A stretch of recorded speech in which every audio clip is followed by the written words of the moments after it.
Աշխարհի տնտեսական գիգանտները հնարավոր է խզեն տնտեսական հարաբերությունները։ Միացյալ Նահանգներ Չինաստան առևտրային պատերազմի այս աղետալի հետևանքի մասին են արդեն զգուշացնում փորձագետները։ Միացյալ Նահանգները իր տնտեսական գլխավոր մրցակցին չի կարողանում բերել բանակցությունների դաշտ, մինչ ամերիկյան բարձրացած մաքսատուրքերի տակ ընկած մյուս պետությունները փորձում են Թրամփի հետ լեզու գտնել, կոմպրոմիսի գնալ նրա հետ։ Չինաստանը կտրուկ հրաժարվում է։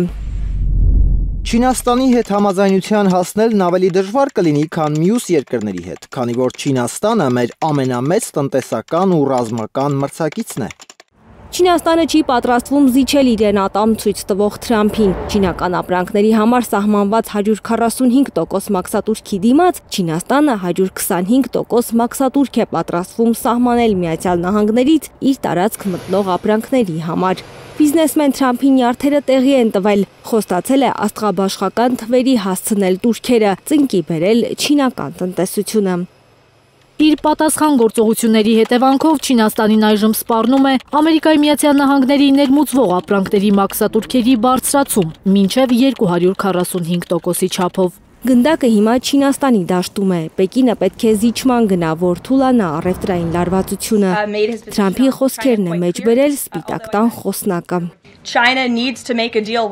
Չինաստանը պետք է մեզ հետ գործարք կնքի, մենք պարտավոր չենք դա անել։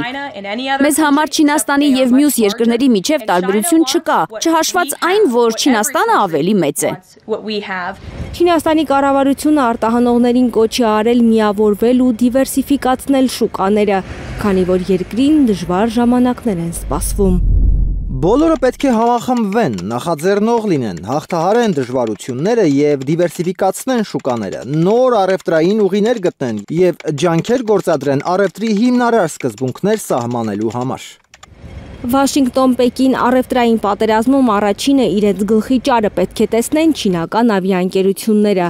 քանի որ Չինաստանի իշխանությունները երկրի ավիաընկերություններից պահանջել են դադարեցնել Boeing ինքնաթիռների, մասերի և սարքավորումների գնումները Միացյալ Նահանգներից։ Բլումբերգը գրում է, որ Պեկինը կաջակցի այն փոխադրողներին, որոնք արդեն վարձակալել են Boeing ինքնաթիռներ և հիմա մեծ ֆինանսական խնդիրներ ունեն։